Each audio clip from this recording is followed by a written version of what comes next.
Beautiful view of the Eiffel Tower here with all these cannons. I'm eyeing this museum there in the back.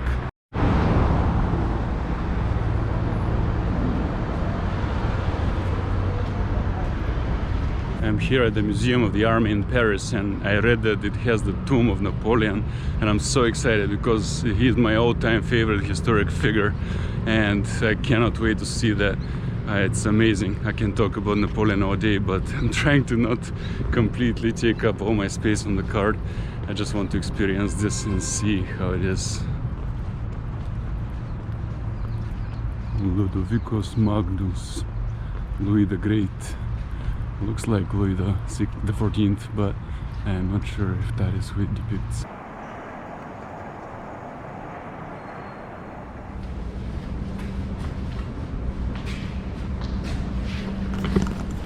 I finally found it, the Napoleon Museum.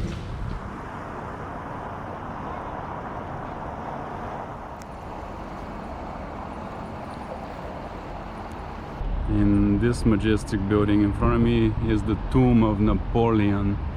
Apparently this is one of the best buildings that Louis XIV built, and he was the most proud of.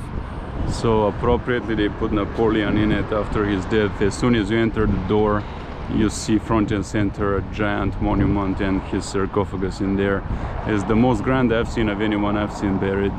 It's quite incredible.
Napoleon is buried right behind me. Amazing, literally amazing.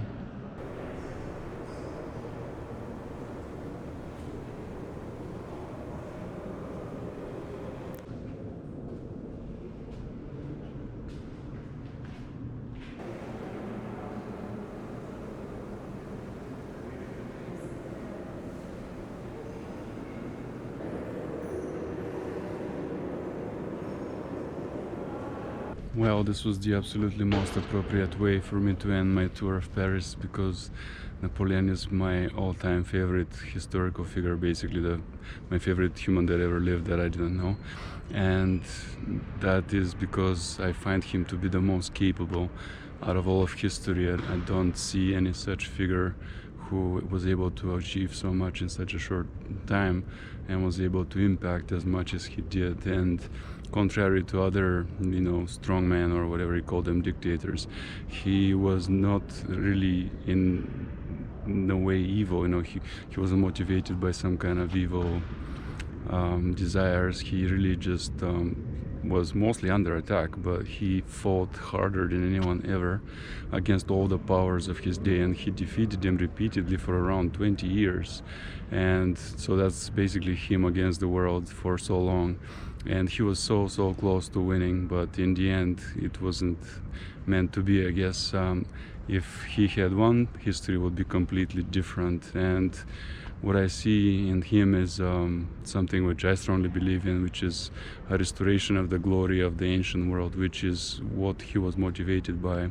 In a way, he was striving to recreate Rome and to bring back those ideals and values which Rome upheld, which are the ones of valor and glory and honor and those things which are so easily lost in today's world. So what he did is, in the modern world, just about 200 years ago, he was able to restore those values, and he was on the battle lines himself. He's famous for that. He wasn't an armchair general, and just in every single way he was amazing, including when he became the ruler.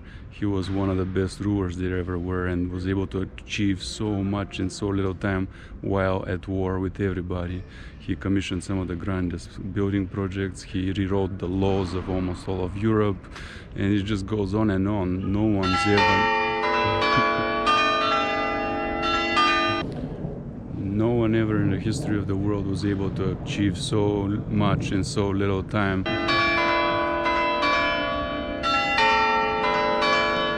One of the great churches is here.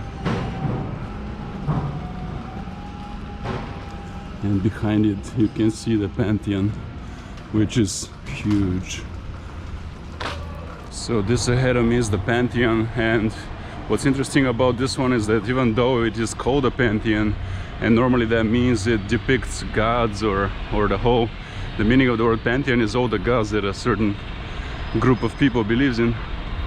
This one actually has philosophers in it, and it's from the Revolution era, where they tried to replace religion with philosophy. This is an impressive building with a huge dome, one of the biggest ones. Here we go, the Pantheon. Whoa, crazy big. It really gives you all striking.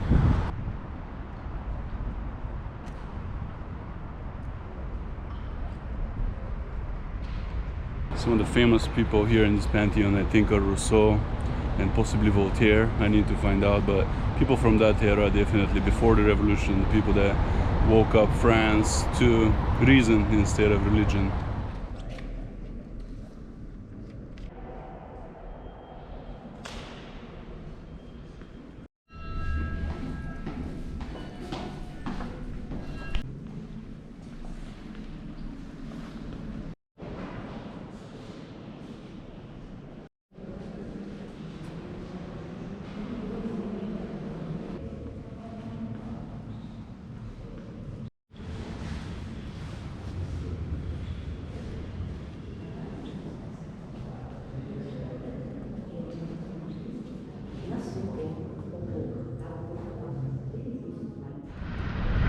Wow, that was well worth the visit, because never mind that the building is amazing and awe-inspiring, you know, it has a grand design and everything, but the crypt was my favorite part, where I was able to see the graves of Voltaire and Rousseau and Victor Hugo and Alexander Dumas, and these are all colossal figures in world culture, but in particular in European culture, and everyone who was educated with the classics in Europe, like I was, can't help but be awestruck when you're in the presence of these people's remains.